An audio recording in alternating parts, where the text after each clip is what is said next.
right, I'm joined by Alex Sear, our senior editor at large, globe-trotting editor. We'll get into that in a second. And Katelyn Tossey, our managing editor, located in Costa Rica, but soon to be traveling for races yourself. Guys, This is going to be our Berlin Marathon mega preview pod. Just TM'd that one there. We're going to get into everything you need to know about the Berlin Marathon from the perspective of our listener, of a typical runner out there. We're going to break down why Berlin's special, what's the deal with the course, why is it so fast, or is it so fast? This year's elite field, a little bit about the history of the race, and whether or not we've ever run Berlin or want to run Berlin. I think the answer is probably a yes in terms of wanting to run it. Spoiler alert. But before we get into that, Katelyn, let's turn the spotlight on Alex again just briefly, because Mr. Sear, you traveled many time zones across the great northern land of Canada from Toronto to Vancouver. You ran a 10K last weekend. And Katelyn and I have been dying to talk to you about. We want to know. How'd it go? It went fine. Oh boy. No, you know what? You know what's weird is I gave myself this like super public goal this time. I think probably through this channel and other places that I want to break 30 before I turn 30. And I have 11 months to go. Okay, I turn 30 next August. So I think yeah. Are you jealous? Yeah. That's how I think I defined my okay, if I break 30, I'll be successful in this race. And I think that was a mistake. So I get there and I think I'm ranked ninth in the field. And I think, okay, a top 10 performance would be good. In my head, I'm thinking there are a lot of people faster than me. If I go under 30, I can chase people under 30 and it should be fine. Fast forward to the race. I'm running pretty comfortably in 5th/6th place with another Canadian athlete. And I run with him for the first 7K. There's a big hill at 5. We managed to go over the hill together. I split 5K at around 15 minutes, stay on pace until after the hill. And then the wheels come off a little in kilometers 6 and 7. And then I managed to tie it together and finish in 30:25. So I missed my goal by about 25 seconds. That's still really good. So I finished 6th overall as opposed to my ranking of 9th. And I see a Canadian Olympian finish. He's within eye shot of me. So I think back of the race and I'm like, this was an absolute success. But because I had tied it to that sub 30 goal, there's this feeling that, oh, you missed your goal. But yeah, after talking to the other athletes after the race, they were like, yeah, sub 30 for someone who's never broken 30 in this race on a pretty tough course was pretty rich. So no, I leave with my head held high. And I mean, I don't know. I just got to find another 10K and I think I need to research these 10Ks a bit more, because if I have just a total time goal, I need to go for a race that's totally flat. This was more of this race had character. There were 2 hills. It's a nice way to put it. It was hilly. It was hilly. It's a super well organized race, and it's a well known race in Vancouver, East Side 10K. But it's not the race that you go to run your absolute fastest 10K. I mean, if anything, you go on a track if that's what you want to do. But it was cool to mix it up. I mean, if you're not Canadian, you might not appreciate this so much. But Canada's a big country, right? And if you want to race against the best in the country, you have to displace yourself a little. Not everyone is based in Toronto, so to get some FaceTime with some of Vancouver's best runners was pretty cool. It's not something I've gotten to do much. I've never raced in Vancouver. So no, it was a total plus. I was happy with it. Congratulations. That's Thank awesome. you. Yeah. Katelyn, when I was trying to track his performance live, I found the race website. I found the live race results. And there was a section, it was splits, 5K split and whatever. And then there was a section called Kill the Hill. There was a split called Kill the Hill. And I texted Alex's coach, John, and I was like, what's the deal with the Kill the Hill split? And he's like, yeah, there's a hill in the race. It's a pretty big hill. Yeah. Is it a segment, a Strava segment as well, Alex, or no? It is I now. don't Kill know. the hill. I don't know. It probably is now, but yeah, you can win a prize by killing the hill. And Oh, the guy who won was not in the elite field at all. It was like someone who came there and saved everything for the hill. Like that's usually how it happens. But yeah, when I finished the race, I checked my phone, and the first two texts were one from my coach John, and then another from Michael, who says, "Kill the hill is never a good sign if you're trying to run fast." Speaking of text, do you get texts after a race if you obviously put you kind of stuck your neck out there with the sub 30 claim? Did you just get a lot of people that were like, it was like a small death? Like, oh, sorry, Alex, just really, really sorry about today. Are you okay? How you doing? How you holding up? Yeah, a couple, like through Instagram and through texts. And yeah, because I think there is this idea that you put everything out there for it, and this is like your big goal of the year. But yeah, I don't know. It just wasn't like that. I think my big goal is to run a half. So I answer these people as, it's thank you for your concern, but no, I think, no, it was positive. It was positive, but yeah, a lot of messages. It's making me think again about how public I've been about this goal of breaking 30, because I assume that as I get closer to the age barrier, there's going to be a lot more pressure. So there's a 10K in November near Toronto that I'm like loosely eyeing, but a lot has to happen before then. So including this half marathon. So we'll see. Alex's bedroom wall is going to turn into something similar to like the serial killer in like the movie Seven, where you go in and like the entire wall is covered with like 10Ks all around North America that he's plotted out with various personal notes. Yeah, no, you got 11 months, buddy. We're rooting for you. We're gonna track the progress. If you need a pacer, you can just give me a call. Please. I'll pace you for 500 meters. No exactly. problem. Not even that. You guys bring your rollerblades or? Oh, segue later on. Speaking of rollerblades, the Berlin Marathon. If you like racing and rollerblades, the Berlin Marathon has got you covered, and we'll talk about that in a second. Yeah, it's very cool. Yeah, let's pivot right into that. And I think my pivot was going to be, we'll still do this anyway. Is you went out to Vancouver. Vancouver is an awesome city for running. The Vancouver Marathon is a really challenging marathon, but quite a beautiful race where they really kind of focus on running experience, running through all the various neighborhoods, running the seawall, which is kind of one of the, I guess, crown jewels of running in Canada, perhaps even North America.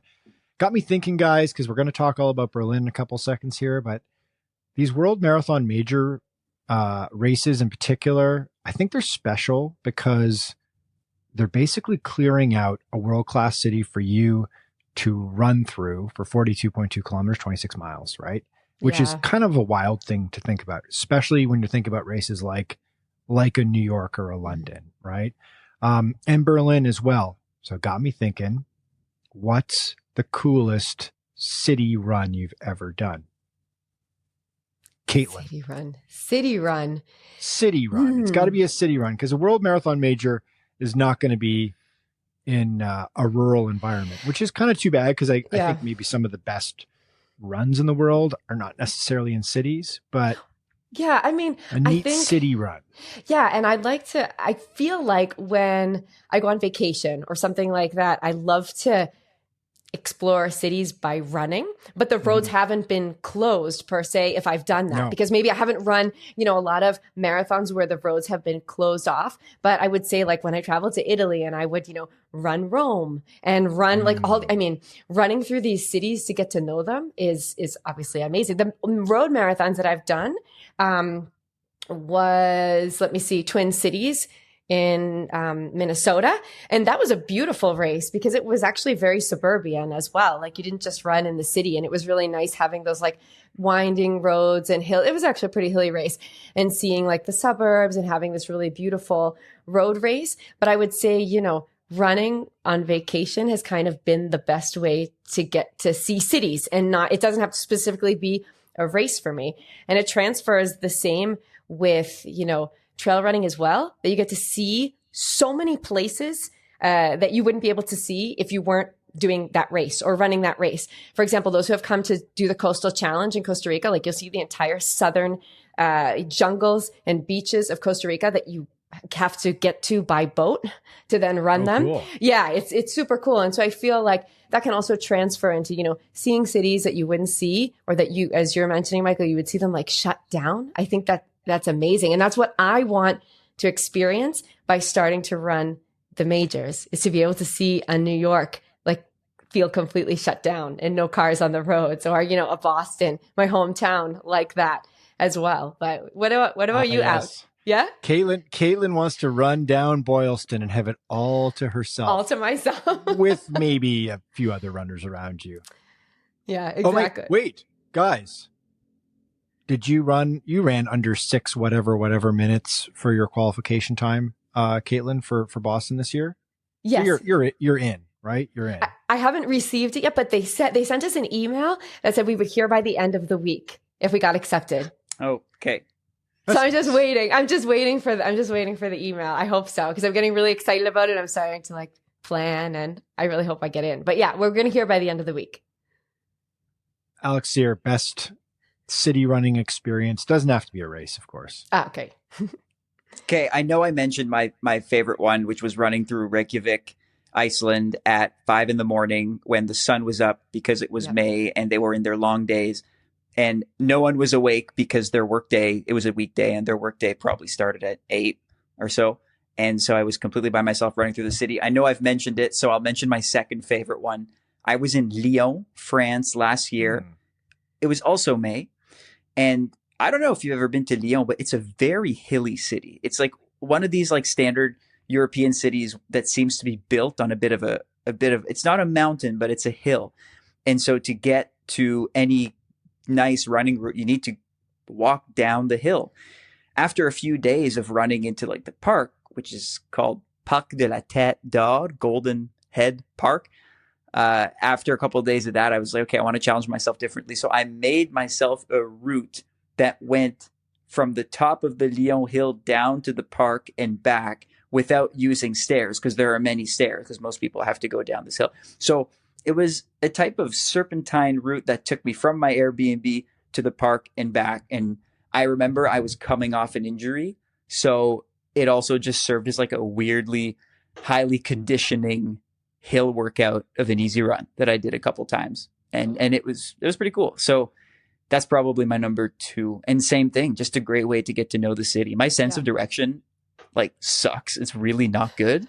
But when I run, something clicks and I start to understand the landscape. So that's actually how I got to know how to get around Lyon too.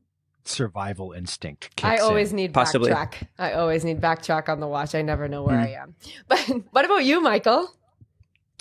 I'm going to go chalk here. This is kind of a boring pick, but it's just, it's the reason why everyone wants to do it. The New York City Marathon. Mm-hmm. What a crazy, wonderful experience that is. Like, New York is nuts. Manhattan is always packed. Running in Manhattan sucks if it's not marathon race weekend, or the New York City half is pretty good too.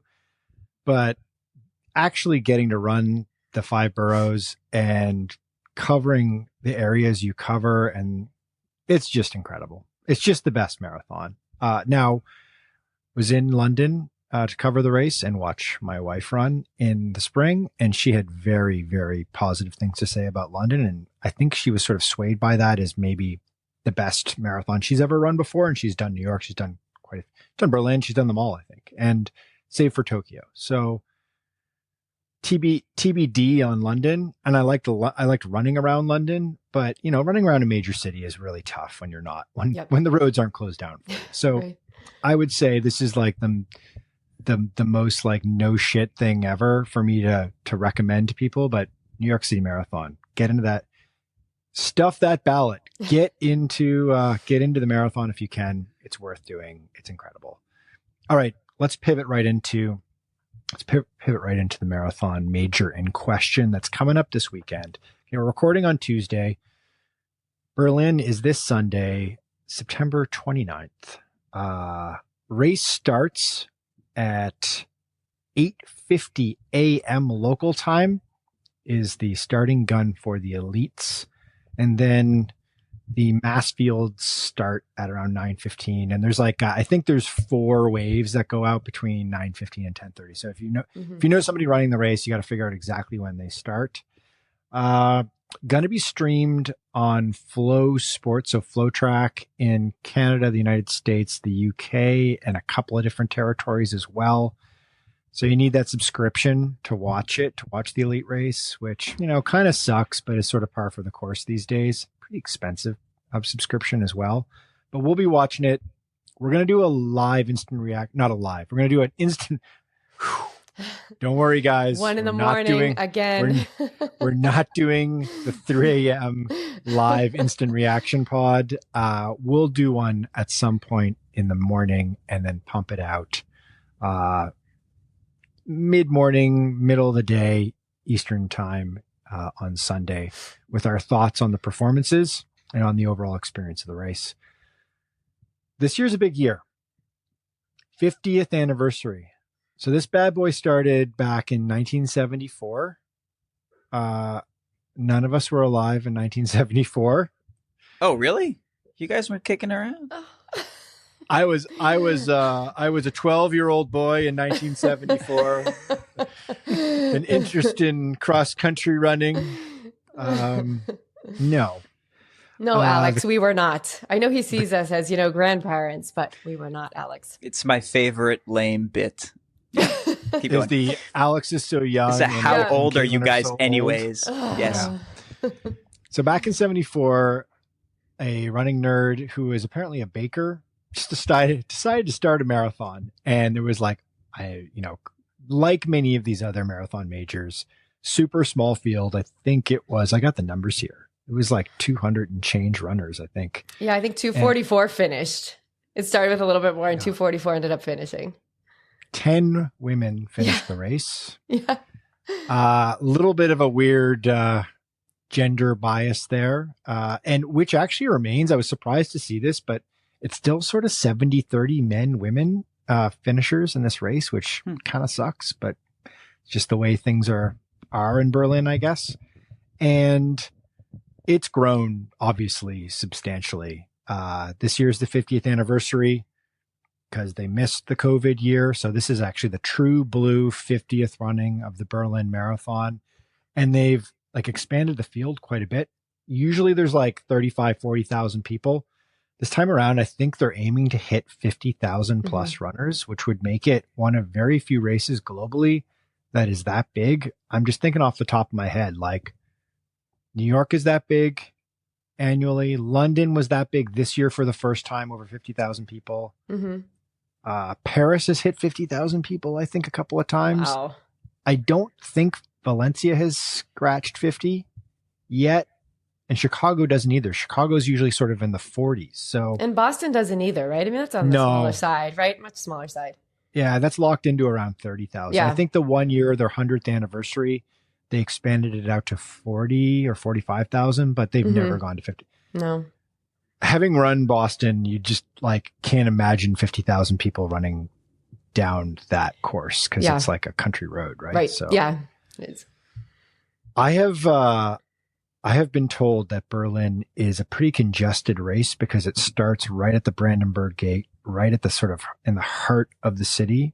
And it's a pretty jam-packed start, I think, for the mass start. So 50,000 plus people is going to be a heck of an experience for runners. You guys know about the rollerblade event? Let's talk about rollerblading. Oh boy. So on the Saturday, Who rollerbladed? So on the Saturday, there's a rollerblading marathon, and it's been going on since 1997. That's weird. I imagine rollerblade racing was a big deal in the late 1990s. Alex, you ever own a pair of rollerblades? Yeah, I used to be a hockey player, and so in the summer that was my cross training. But I've never rollerblade raced. In my head, there's no other way it could be than a derby, like a full contact derby. I'm pretty sure they put out the hay bales and that sort of stuff for this for the Saturday event. So can you crashes? Can you check people? Are you allowed physical contact? I feel like say the answer no. is no. No, I would definitely say no. I'd say a hard no on that one. Yeah. But I think there probably are some spills. It's fast. Just take a quick guess. What's the course record for the Berlin Rollerblade Marathon? I believe they call it inline skating. I think I would be cheating a little bit because I remember reading about it. I think it's somewhere around 50, 59, like just under an hour. Is it under an hour? I would have said an hour because I feel like when I was rollerblading and running, my rollerblading was around twice as fast as my running. So there you go. I take the record and split it in half. So 1 hour. 1 hour for the men, 1 hour 5 for the women. It's 56:49 for the men, 106:35 for the women. Okay. All right. Okay. So unfortunately, Eliud Kipchoge, who we'll talk about in a bit, we'll talk a lot about Eliud in a bit, he cannot transition into his next life as a breaking one rollerblader in Berlin. That's not going to happen because it's already been done. Because it's already happened. Guys, I remember roller skating in a roller skating rink, definitely ice skating in an ice skating rink, and rollerblading like from my house to the neighborhood kids' houses. And that's like how my brother and I got around. We're on rollerblades when we were kids. It's coming back. Is it? No. Yeah. Is it? No. There are some people in Toronto who run their errands by rollerblading. I see Damn you, one Gen every few Z. days. Damn you. Gen Z is taking it too far. Rollerblading is that's the line. That's the line that they've crossed in sort of assuming all of our 90s nostalgic crap pop cultural references. Like, okay, I'm fine with the Nirvana t-shirts, but rollerblading is a bridge too far, in my opinion. Would you be happier with skateboards? Of course, I'd be happier with skateboarding. Never went away, Alex. It never went away. But it's harder. It's harder to do. Like, it's harder to do. Although I can't rollerblading skateboard is well. awkward. But skateboarding's a lot harder. I think. Yes, it is. Yeah. Yeah. I struggle to stand up on a skateboard. I think 1997 was sort of peak rollerblading, and it's just like the most Euro thing ever. It just never went away in Berlin. They do this race every single year, and you probably won't be surprised to learn that it's won every year by like Olympic speed skaters who are rollerblade racing or inline skate racing in the off season. I am surprised. I would have guessed that it wouldn't attract elite athletes because it's now so niche. That's kind of cool. Okay, so let's pivot away from rollerblading because I'm sure this is the content that all of our listeners have come to hear is the rollerblade element of the Berlin Marathon. And let's pivot right into American football in Germany. So a natural pivot. Another weird factoid about this race is it's owned not by a company per se, but by and this is another very German thing. It's owned by a sports club. So a club... Okay. A company called, or a club called SCC Berlin, which has like a soccer team, like a soccer club that you can join with various tiers. It was in the Bundesliga, the elite league of soccer in Germany for a while. I think it's been relegated though. And they also own an American football team called the Berlin Rebels. I went down a weird German American football in Germany rabbit hole, researching for this pod. Congratulations to the Potsdam Royals for winning the German Bowl in 2023. New season's coming up, guys. Very excited about this. I may have to VPN in to watch some German American football. So that's that. That's another weird element of this race. And let's talk a little bit about this race as a world record course. Because I think when I ask you guys Berlin Marathon first reaction, my answer is super duper fast, right? My answer is world records. Mm-hmm. You guys feel anything else? Is there any other, if we do a mood board for the Berlin Marathon, what's the first thing that comes to mind? Mine is like a picture of Eliud Kipchoge setting the world record a bunch of times. Yeah, no, it's that for me. I found a stat that said that the last 8 men's world records prior to Kelvin Kiptum breaking it in Chicago last October happened in Berlin, which like I had to fact check that because I was like, there's no way. But then you go back in time and I think it's almost overshadowed anything else about it. The only thing I think about when I think about Berlin is it's fast. Mm-hmm. Yeah, I think that's what we all have, in our minds. And the women's world record from last year that just hasn't even been close. Like no one has even been close to it. So, I mean, when I think of Berlin, I think of fast as well. If you can run, if the women's world record can be run in 2:11 in Berlin, I don't care what anyone's argument is. It is fast because I've said this on the pod before and I stand by it. Show me a world record in any sport that's more impressive than that. And I think that Tigst Assefa, who set the world record last year in Berlin, has a real argument for the wildest sporting performance in history on that course. Yeah. So Alex, 9 men's world records, and 4 women's world records have been set on the Berlin course, including that world record from last year. And 4 of the top 10 men's all-time marathon performances on this course. Interestingly, only 1 of the women's top 10, and that is, of course, the world record. So still a very fast course, but, you can see sort of how they construct the men's and the women's elite fields, like 13 of the top 50 all-time times side are from Berlin, but only 6 of the top 50 in the women's side, which is kind of interesting. Yeah, it seems like it's less of a destination for women across the board, and that would take more researching to find out why, but it's just kind of strange. Indeed. Okay, so the course itself, not to go down the rabbit hole of like a history geography lesson here, but basically the course is really intelligently constructed because you can put a pin right in the center of Berlin, and the Brandenburg Gate, which is like literally the old-timey entry point of old Berlin, is this gate, 19th century gate that was built, big stone column gate, very iconic in European history. And then the Berlin Marathon itself is just sort of like a giant squiggly circle that goes around the city, does a big tour of the city, and ends up back, and you actually get to run through the gate, which is super cool. Yeah. And this race, know a little bit about recent 20th century history.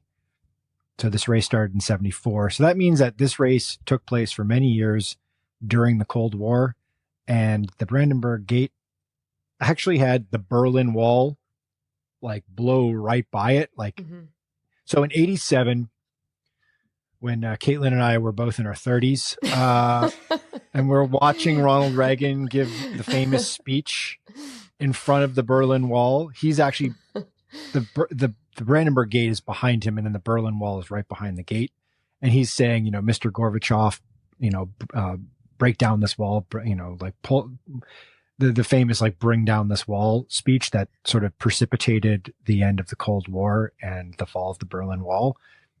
Like, that's it. It's right there. Like, when you're standing in the starting area waiting for that race to go, you're like right at the center of a lot of really important moments in 20th century history. I think that's something that would really draw me to that race, would be the history, because I love history. I love world history. So I think that would be something super cool for me, not even just thinking about the race and a fast course and the marathon part, but to go to Berlin and to actually just be part of that and standing there. I think that would be amazing.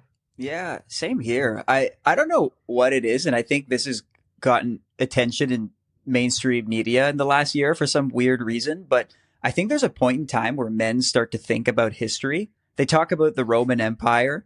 Like they write about how men in their 30s and 40s think about the Roman Empire once a day. Now, I'm not yet 30. And I don't think I think about the Roman Empire once a day. Maybe I'm behind. Maybe I need to start thinking about it twice a day now to catch up. You do need to catch up. You do. Yeah. And I don't know, my inkling is not that, or my instinct is not that, but mine is Nazi Germany for some reason. Whoa. I think about it once a week in the context of how the heck does that happen? What? Yeah, I don't know. This started like last. Okay, that's fair. But once a week, that's a high frequency. Yeah. This started about 6 months ago, which kind of I don't know where it came from. So I want to go to Germany for it. I've been to Munich airport so far. That's it. So yeah, I think I would like to be there. I was going to ask you guys, have either of you been to Berlin before or to Germany? I have not, but it is on the list. I've been to Berlin. I've spent some time there. I've driven on the Autobahn. Well, the Autobahn's sort of a concept. Mm-hmm. It's not one Autobahn. It's just like roads where there's no speed limit. Fun. But I've never been to Berlin. And Alex has been to the airport in Munich. We've got some traveling to do, guys. Oh, it was disappointing because the airport was beautiful and I ran through it. I needed to catch my layover. I was going from France to Toronto. So Lyon to Munich to Toronto. And all I did was run and bought 2 Cliff Bars because I didn't have time to get proper lunch. Pretty sure Cliff Bars are American. Yeah, I had no real German experience, unfortunately. But I noticed a lot of leather. German manufactured Cliff Bars. They had a slightly different taste to them. The chocolate was better. The packaging was super efficient. I don't know. I saw a lot of leather at the airport. A lot of people were wearing leather, and I was like, maybe that's the Berlin spillover. I don't know, because there's a big like clubbing district in Berlin or clubbing culture. So yeah, that's like my one takeaway from Germany. So I'm due to go back. Do you guys count if you've been to an airport, but not anywhere else in the country? Does that mean that you have traveled to that country? Absolutely not. No, I used to, but it just leads to an awkward conversation. So, like, have you been in Germany? I'll be like, yeah, I've been in Germany. Oh, where'd you go? And then you're like Munich airport. Yeah. No, that doesn't count. That can't possibly count. Nah, it doesn't really count. Why? Do you? Agree. Do you, Michael? No, I agree. I think there's like a greediness, especially when you're younger, where you're like, well, if I've been to this airport for a layover, that means that I've been to Italy or Spain or whatever. No, you got to go to the place. You got to see the people. Got to be on the ground. Eat the food. That's right. Yeah. Okay, back to Berlin. Okay, back to so far we've done rollerblading, American football in Germany, and Alex's time in the Munich airport eating Cliff Bars. We're doing really well here. Mm-hmm. Haven't gotten to prom yet. Let's keep going. Prom is what the people keep coming back for, is our prom talk. This is our project over the next 10 episodes, is like leaking out dribs and drabs of the details of our prom experiences. Katelyn told us before we hit recording that she's been to more than one prom. Well, no, I asked how many proms did you guys go to when you were in high school? That's all. I didn't say how many proms I went to. I just asked how many. Are we going to do this now? No. We'll stay leave it there. To a future episode of the Marathon Handbook Podcast, where we talk about how many proms we've attended. I'm not even going to answer that. We're just going to tease that for the future. Okay, So since 1990, so the Berlin Wall fell in 1989, I believe. Yes, the Cold War ended in 1989. The reunification of Germany took place in 1989, which allowed for the race, obviously, to encapsulate the whole of the city of Berlin. Previously, it was a West German only race. Cool factoid particularly for those who've read too many John le Carré novels, is East Germans would sneak over to West Germany for the marathon, run the race under like a fake name so that the Stasi, the secret police, like the Soviet East German secret police, wouldn't discover that they'd done this. They'd run the marathon and then sneak back. How badass is that? I love it. Yeah, that's totally badass. Like, that's a passion for distance running right there. Can you imagine you have to sneak across an international border that is heavily guarded with machine gun turrets and barbed wire. You sneak over to run 26.2 miles. And then afterwards, for your cool down, you got to sneak back. A little bit risky. Man, nowadays people do time trials and put it on Strava. We're in a different era. Yep. Can you imagine the East Germany to West Germany Strava post in 1983? Probably would blow your cover. But anyway, so that's allowed, obviously, this more sort of fulsome course to be incorporated. It's pretty cool course, known for being quite quick. So let's talk about this for a second, guys, because I've had some people tell me otherwise. I've had some tell me like, no, listen, you got to look at the course profile. It's trickier than you think. And I did. And they are right. It sort of seems to fall somewhere between London and New York in terms of major marathon course profiles. It's not hilly by any stretch, but there is a section that climbs a little bit about 2/3 of the way through the race that looks a little bit tricky. It's got a very gentle last 10K. Okay. You gain what you gain, you get given all the way back in the last 10K, and you kind of float into the finish line.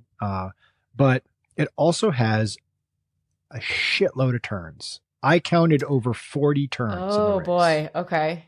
So do you have to run tangents? Can you even do that with so many people? That's the problem. Yeah. Okay. That's the challenge. I think that's the unknown for a lot of people in the mass field. Right. Our friends in the elite field accepted because they get the full run of the course. Right. And they have the thus space. the reason for these world records. But if you're middle of the pack and it's going 20 wide and you're trying to go through some of these Berlin city streets where it's pretty tight, you're probably not running on that blue line the World Marathon Majors paint on the tarmac for you to follow the exact measurement of the course. So, right.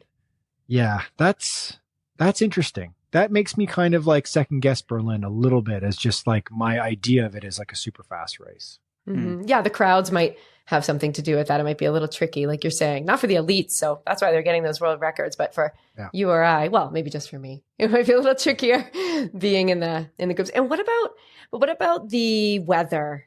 Does the weather help also make it a little bit of a faster race? Because it should be pretty cool temperatures, shouldn't it? Yeah, usually gets sort of like that 9, 10, 11, 12 degrees Celsius, which is what in Katelyn, our American friend here, translated that into Fahrenheit that's the 50s. Could it be? It right? could be the 50s, I 60s. think, late 40s, 50s. Yeah. Yeah. So fast running temperatures, although they did get a hot weather day in the last couple of years, which I think scared people a little bit because it's like, wait a minute, this race is in September, not October or November. Fears of with climate change kind of creating this endless summer type scenario. It'll be interesting to see what the forecast is for this weekend. I'll pull that up while we continue to talk here because I actually didn't check. We're within Tuesday recording. We're within range of sort of a guesstimate. So this weekend we've got. I think let's talk about the elite field here. Let's talk about the women's race first, and then the men's race.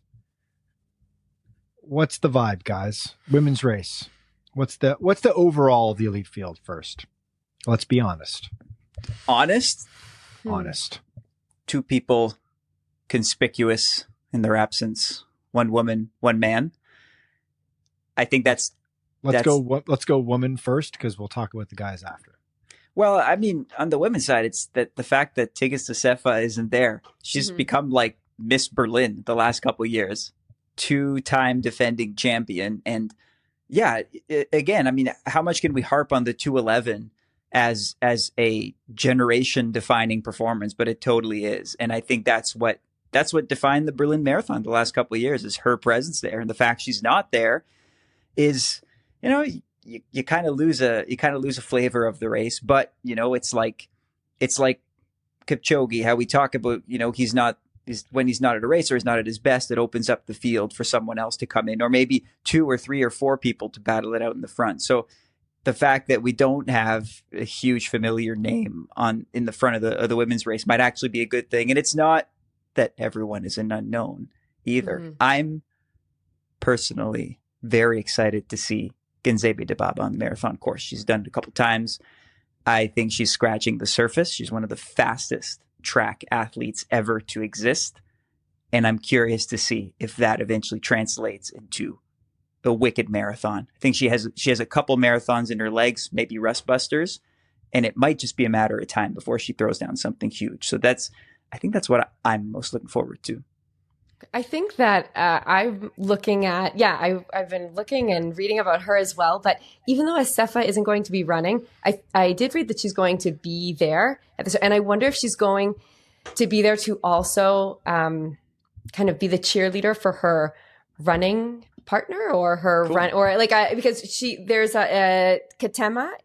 What I was reading is that they have the same coach, right? Mm-hmm. So I think the name is Delafo, so that they have the same running coach, and so her kind of running mate, right, or teammate will be there running, and she has a 2:16:07, and I think she had the course record in the Dubai marathon, and that was her first marathon. Mm-hmm. So she came in 7th in London.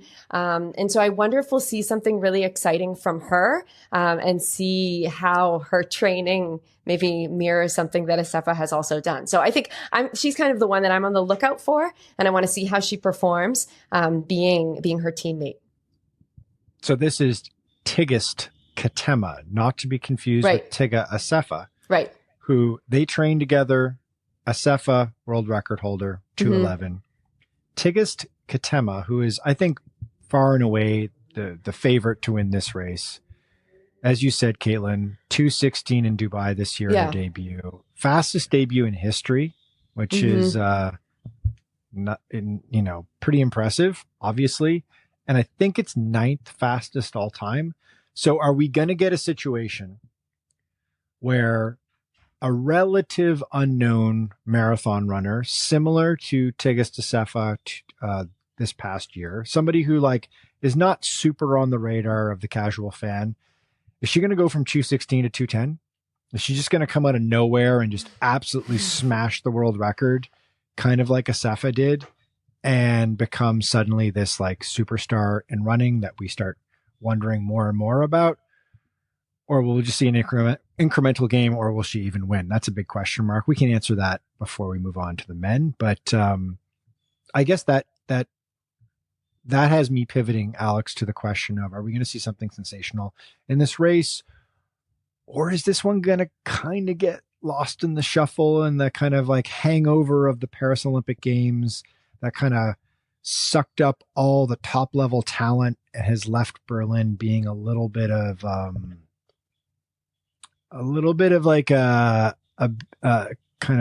B list of performances and athletes here? Well, Berlin inadvertently shot itself in the foot by having too many awesome performances in the last few years. It's kind of the curse of a really good road race, is you keep expecting more and more. Just you saying that, will we see a 2:10? That's an absurd thing to say. How are we going to expect a 2:10? How can we come to expect something like that? I mean, I think it's going to be really tough as viewers to be excited because our benchmark is so high. What I hope happens is that not only does Dibaba have a good start, but also Katema delivers, goes a few minutes faster than her 2:16, which would be a natural progression. Maybe not 2:10, but even something like a 2:15 or 2:14 would be phenomenal. And I'd love to see a third athlete mix it up in Ababel Yeshane. I think she's a dark horse and she might bring some excitement to the race. So I think she's bidding to become quietly the fastest, six-star major athlete out there, because she's done 4 of the majors. This is her 5th. And most recently, she finished 2nd at the Boston Marathon, but that's way back in 2022.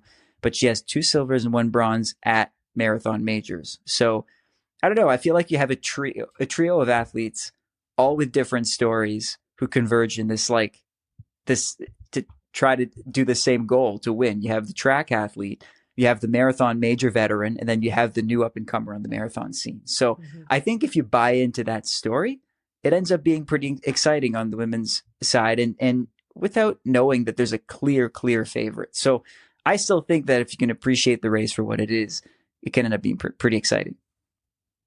I think it's really on a company like Adidas in this moment to take someone like Tigst Assefa, she is a Adidas athlete and presumably will be wearing their super duper fast Pro Evo 1 or 2, whichever iteration, probably the Evo 2, I would guess.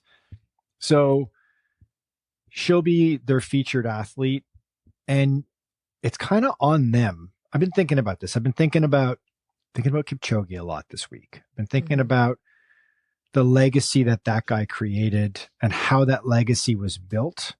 And Nike played a massive, massive role in building that legacy and building out this idea of who this athlete is and how we all know him. He's a household name. My 6-year-old knows who Kipchoge is, you know.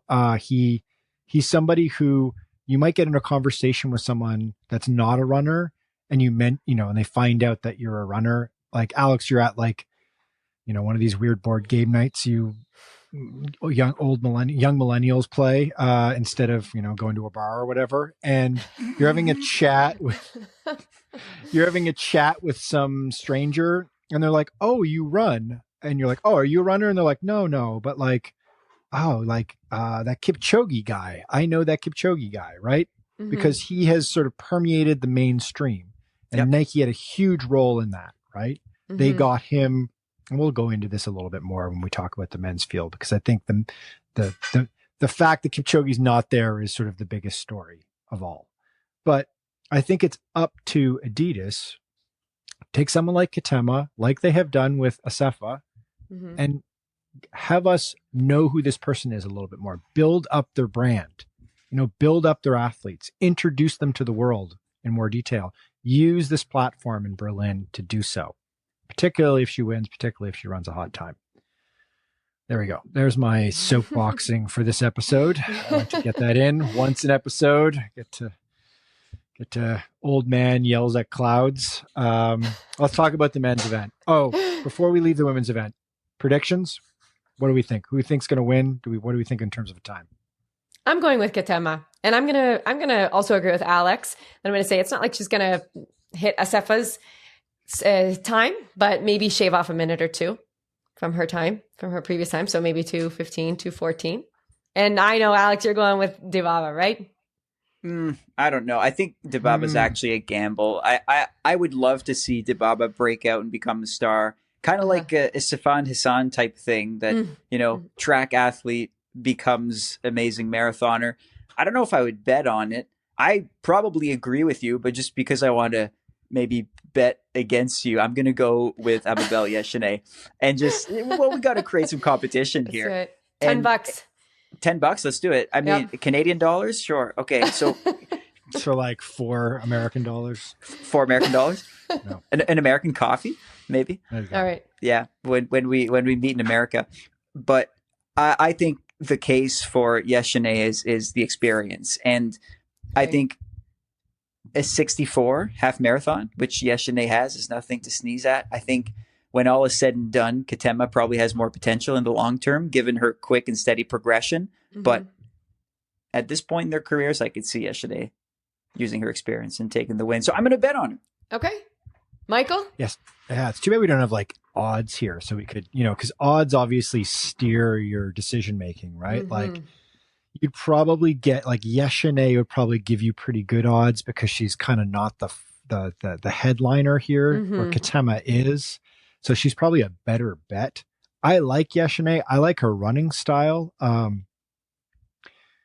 remember from the pandemic era half marathon world championships in Poland, kind of reaching deep in the bag here, but she ran a really like feisty, hardy effort. Like I remember like the Adidas super shoe at the time, which was still relatively new, didn't have like very much grip under it, and she like slid off the course in a turn. It was weird. It was like a car without like grip on the tires, just like sliding off the course.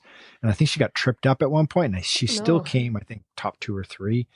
And obviously, as you said, Alex, 104 is a pretty amazing time for a half marathon. So I feel like she's not yet broken through in the marathon because her personal best is, I don't have it listed here, but I think it's around 2:20. So I think she needs I think she's due for a big breakthrough. So I think I'm going to go Yeshine as well because it's just my gut saying yes to Yeshine.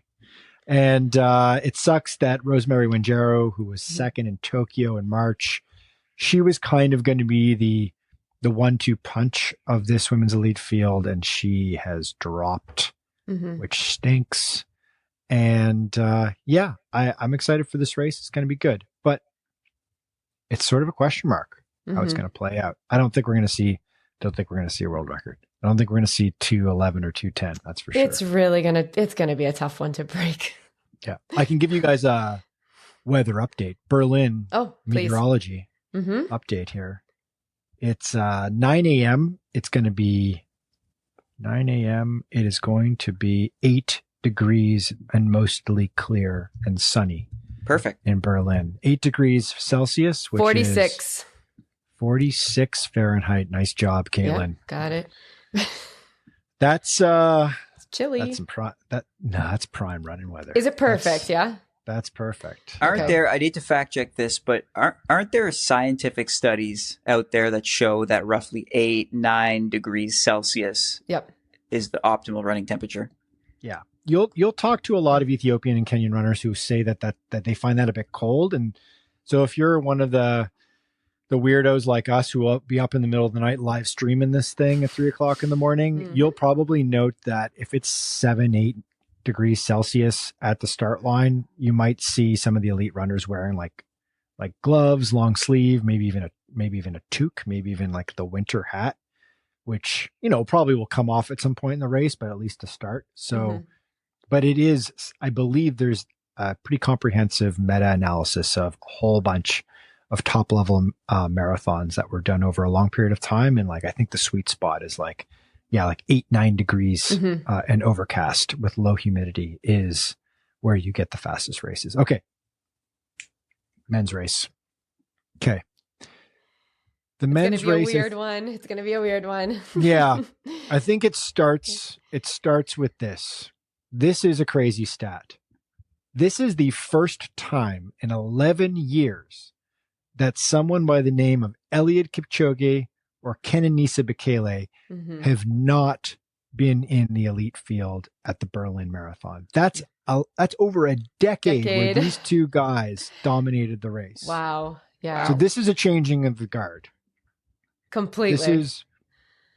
This is what I would categorize as the end of Eliud Kipchoge in particular as box office must-see TV in marathoning.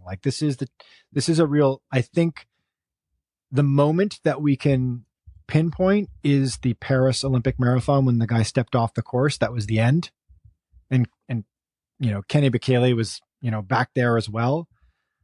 But really when Kipchoge struggled in Paris, that was the formal end of an era, I think, in men's marathoning, elite marathoning. And this is the beginning of the new era, this Berlin Marathon, because this race, which has been so dependent on these two guys and on Kipchoge in particular, has to now try to figure out a way to move on and create an identity as an elite race, an elite men's race without him. And I don't think there's any turning back. Do you guys think that even if he airdropped in on Sunday and it was like WWE wrestling and it's oh, it's Kipchoge. He's coming out from the stands. He's going over one over the barriers. He's coming in to run the race 10 seconds before the race starts. And it's coming off the top rope, Eliud Kipchoge. I don't think any of us are going to change our bets, right? We're not going to be okay, Kipchoge's going to win now that he's here. Depends. Is he wearing a cape and a Zorro mask? That would be so dope if he was. Then if so, yes. Yeah. So I don't think we're ever going to see, this is a hot take, I don't think we're ever going to see Eliud Kipchoge win a marathon major again. And I think this race is the beginning of a new era. So guys, now who do we go to? Move on. We've got to pick up the pieces here. It's hard to move on. It's like the end of an era, like when Tom Brady retired.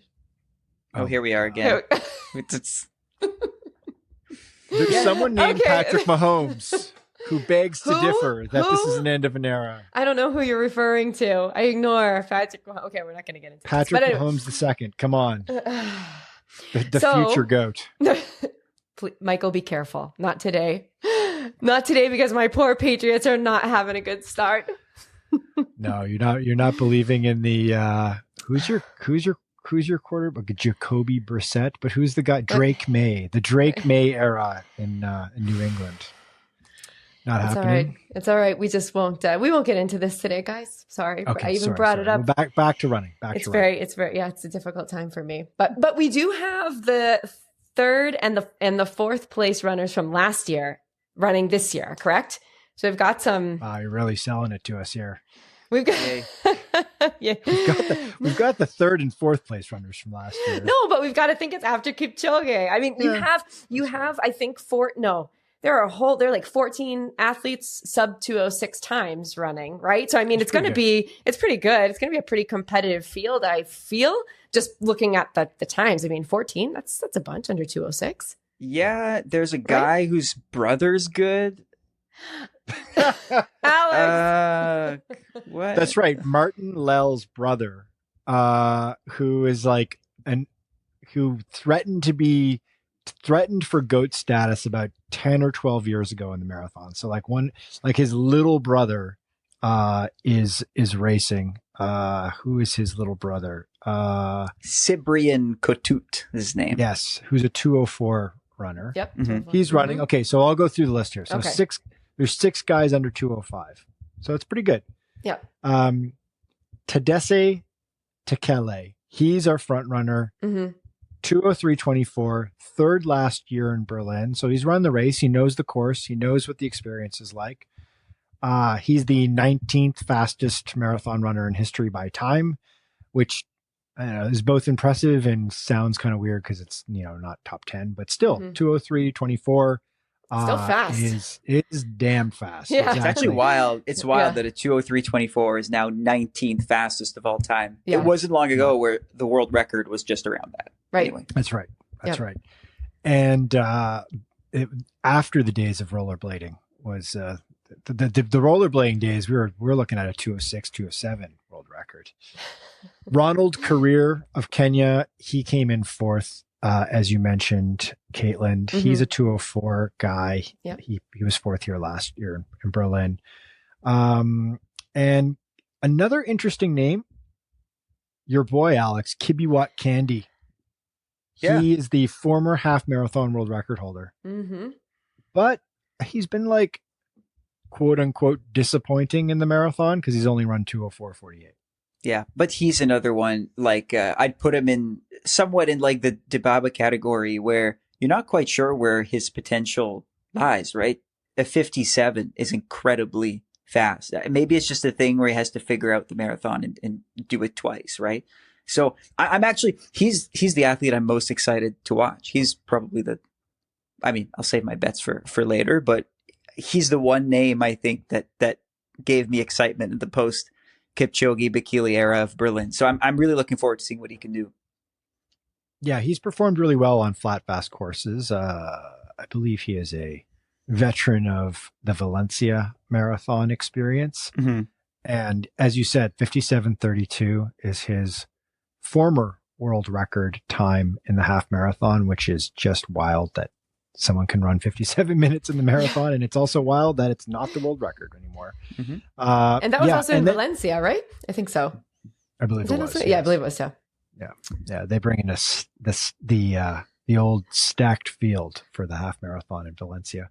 And then there's a couple of pacers, Asmare and Kiros, 2 guys to keep an eye out on that have both run under 205, but they are doing pacer duties. And the reason why I'm bringing pacers to your attention is because Berlin has a weird history of having pacers either win the marathon unexpectedly or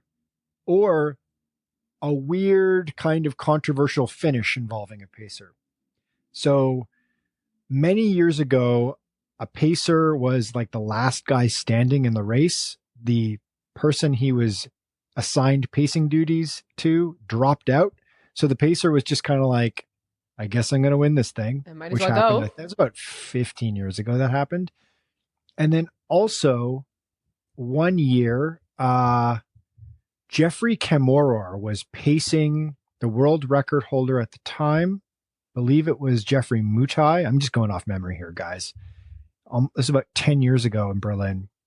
And there was this weird slowdown in the last couple hundred meters of the race because Kamworor was going to win the race because he was just running better than Mutai, but he had to let Mutai win, I guess, because the one guy was a pacer, the other guy was the top dog in the field, right? So, yeah. So we've seen weirdness with pacers. So I'm just going to put that out there, that there's two really talented sub 205 guys that are pacing. Who knows? Okay. What do we think is going to happen? Do we think the Kipper or Bekele are just going to come in for the cage match at the last second, and you're going to get the commentators going like, "Oh my God, it's Kipchoge. He's wearing a mask." No, we're not going to get that. Would that be cool? Wouldn't that be cool? I want, what do I think is going to happen?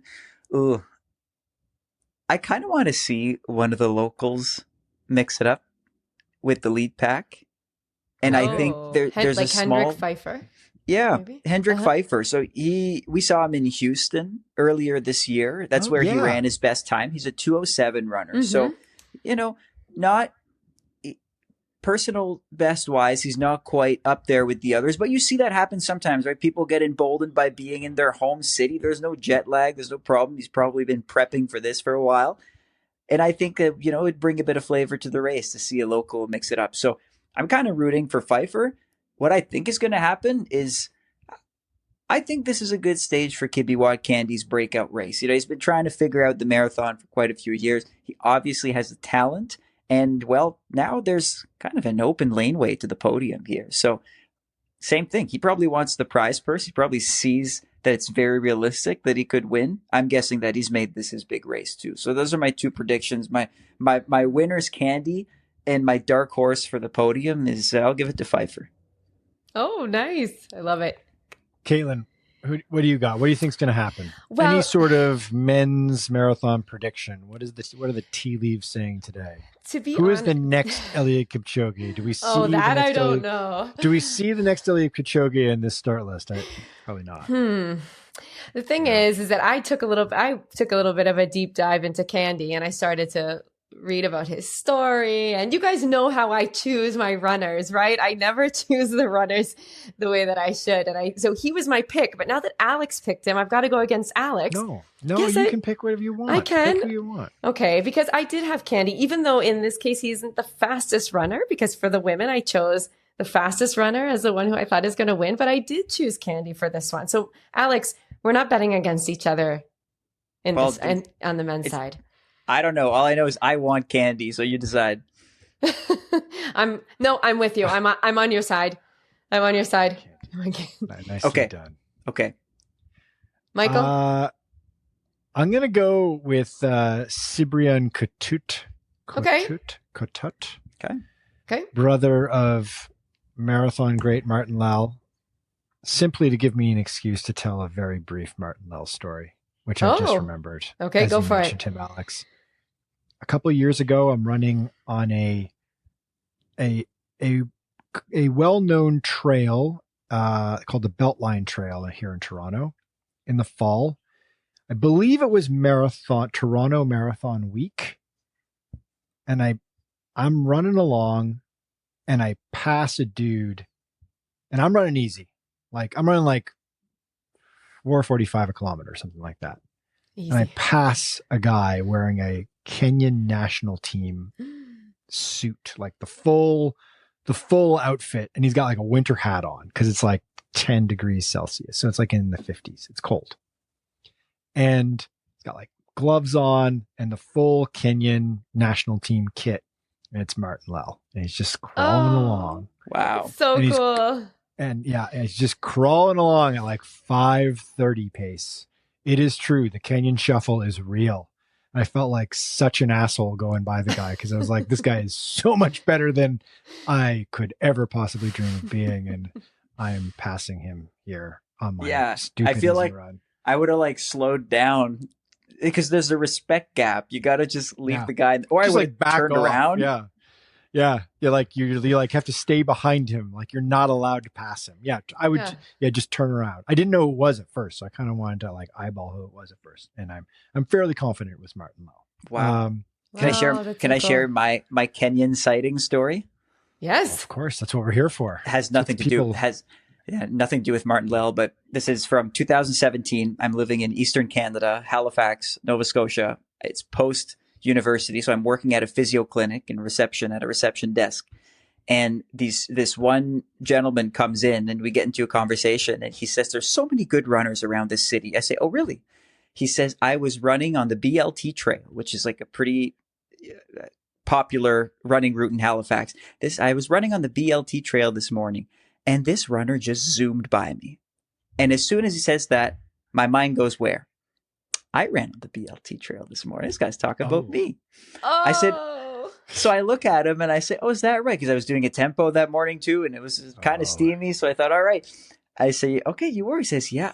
He zoomed by me so quickly, it felt like I was standing still. And I say, tell me more. What does this guy look like? And I'm thinking he doesn't recognize that it's me. He says, long legs, fast stride, beautiful runner. I go, yep. He goes, I think it was a Team Kenya suit that he had. And then I stopped. Well, okay, well, no, this isn't me. Later, I find out who was in Halifax that day visiting in-laws or extended family. Bernard Lagat, like one of the greatest milers in history. So I took an ego check, and it's maybe the only one time that I compared myself to Bernard Lagat without knowing that he was around. And then a bunch of the guys got to run with him. I missed him. I was at work. Anyway, that was my failed chance. But yeah, Lagat was hanging out in Canada. Wow. Bernard Lagat, you are not. Nope. Nope. No, I haven't ever bumped into an elite runner running, but I have to say that when I met Kelvin Kiptum last year at TRE, I was so incredibly starstruck. And he was like the nicest man to speak with. And I asked him about his, pre-race food and all that. Like he was just so nice. So not running, because I would probably never be able to pass or come close to an elite runner like you guys have. But that was my like starstruck moment last year at TRE when I met him. Katelyn, you would have taken down Martin Lell. He was running like very, very slowly. Very slowly. Well, they do take their easy runs easy, right? They do follow. Yeah. They follow the rule. They know what they're doing. Yeah. Do as the Kenyans do. Yep. Do the Kenyan shuffle. All right. Closing thoughts, guys. My closing question for both of you. Okay. Berlin is the first fall marathon major. It is, it's one of them 6-star for now races. It's kind of like a two-pronged question. Where do you rank Berlin in terms of the world marathon majors, both as one that you want to run personally and also as an overall, like as a spectacle, as a race? Like, where's Berlin rank in your mind as a marathon major that like, you're like, I want to watch this. I want to have an instant reaction podcast talking all about this afterwards, for example. Where do you rank it both as race you want to run first and then overall? Because those are two different things, right? Okay. All right. Alex, you go first. Race I want to run, I rank it third. Okay. My number one is Tokyo. For travel purposes, I just want to see Tokyo. I think it'd be very cool. Number 2 is London. I have been to London before. I loved it. I'd be happy to go again. But also, it seems like the people I talk to who've done the majors all have London as a favorite. So I put that as my number 2. Berlin, number 3, because of that fast element. I know that when I debut in the marathon or get into the marathon, I will want to run a fast one, and Berlin seems to be that way. When it comes to covering it and the story around Berlin, I think the story is a lot about how fast it is recently. And so if it somewhat loses that, then I wouldn't rank it nearly as high. I think Boston obviously has a lot more story to it. I would rank Berlin probably closer to Chicago in that it's exciting because you always think that you might see something great, but there might not be as much history or at least known history around the race itself, like say a Boston or a New York or a London. So I'll call it 5. Okay. Katelyn. Okay. It's going to seem like Alex cheated and looked at my list, but it's okay. So to run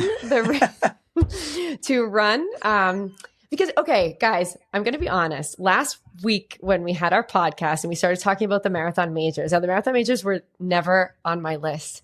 But after we had the podcast last week, I really started thinking about it and talking about it with friends.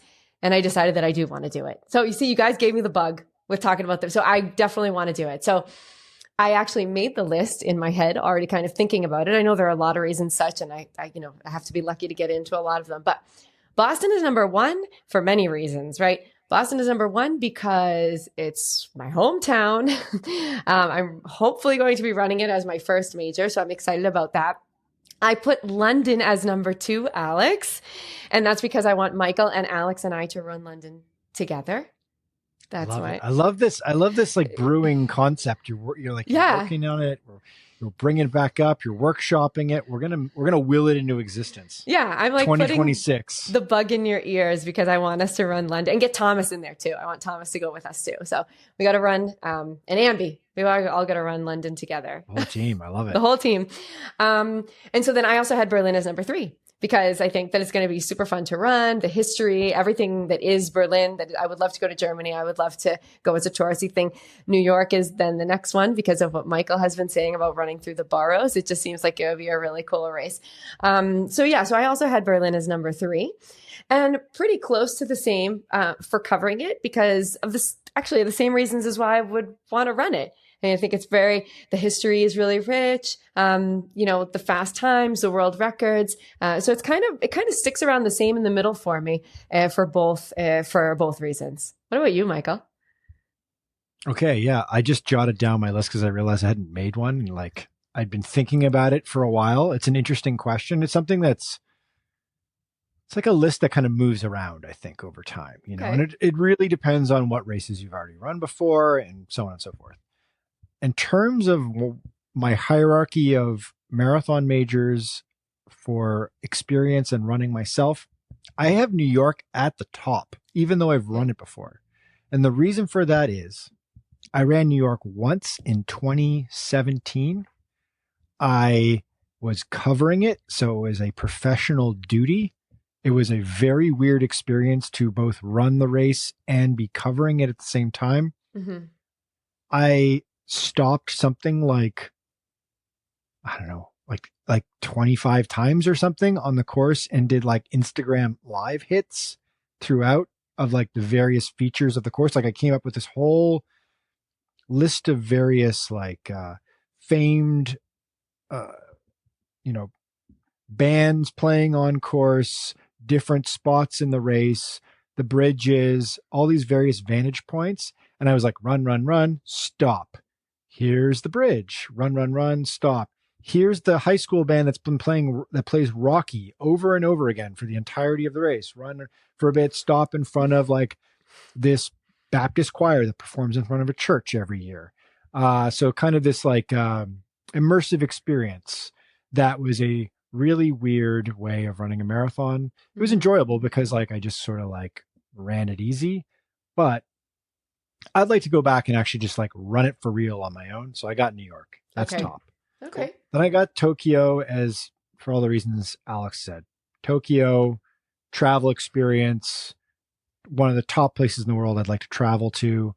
It looks like a pretty darn good race. The Japanese are obsessed with the marathon. Let's do this. Then I got London because I've been to London to cover the race. My wife speaks very highly of it. Had a great experience, even though she didn't love her performance, which is always telling. When someone has a crappy race and they still sing the praises of the marathon, it's a good race. Yep. So London looks awesome. Want to do that. And then I have Berlin. Okay. Haven't run Berlin. Want to do it. Then after that, back to Boston again for the hilly torture test that is running the Boston Marathon, the chess match with the course, and then finally Chicago, just because I've run it so many times. It's like now it's been like reduced to the bottom of the list because I'm running it this fall. So, and then in terms of experience, Alex, going to Boston and covering the Boston Marathon is the funnest thing ever. That's cool. And it's such an exciting race from a history and cultural perspective, Boston's the top for me. Then New York for very similar reasons. Mhm. London is third.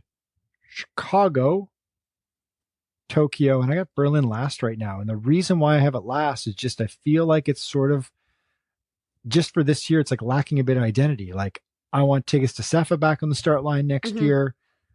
And I want to see them start to like take responsibility for building out the identity of the next wave of great distance runners.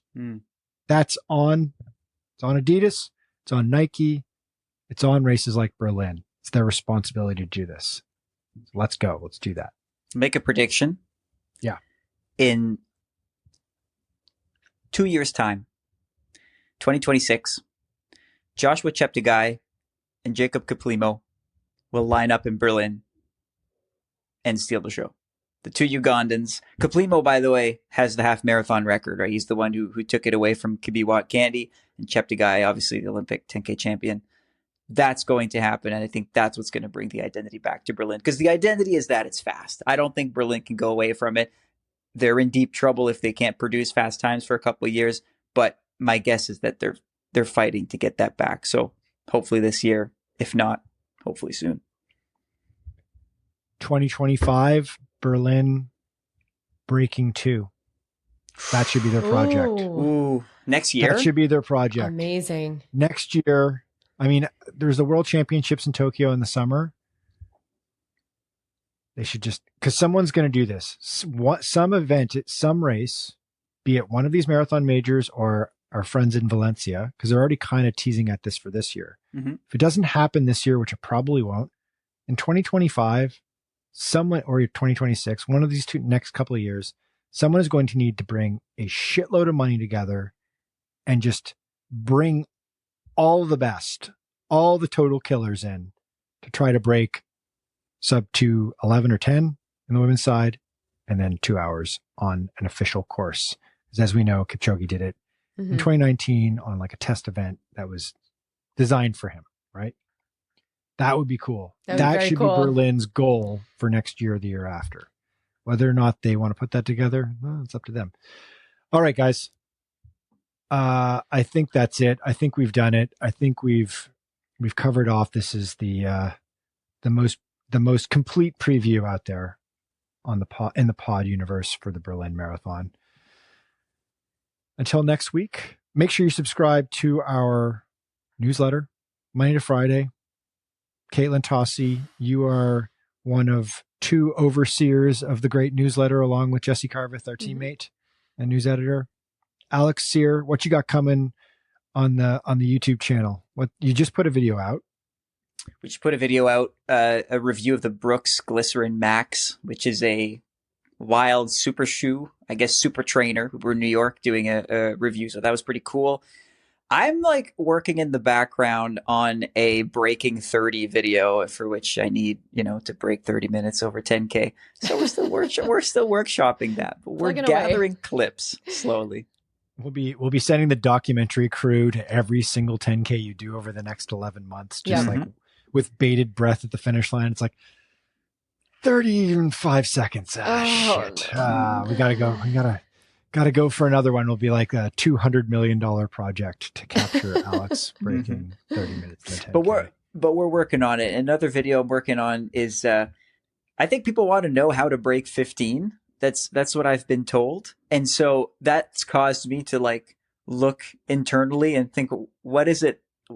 What's the secret sauce to breaking 13? Sorry, to breaking 15. To breaking 13? Stay tuned. Wow. Stay tuned. I got to say, I will never break 15 minutes in the 5K and never could have, but I would like to watch that video. I'd like to know how you did. Yep. So me too. I'm curious. Okay. We'll have to tee that one up. All right, guys. We will be back in your ears and on your eyeballs on YouTube, as we do a video pod, as well as on all the podcast platforms. Falling apart here. We will be back on Sunday for a Berlin instant reaction pod, talking all about the elite races, the experience of the race, and much more. I think we're going to get a little intel from Mr. Amby Burfoot is running Berlin, our teammate, and the godfather of Marathon Handbook. So we will hopefully get a little bit of insight from him as well. And we'll talk to you on Sunday.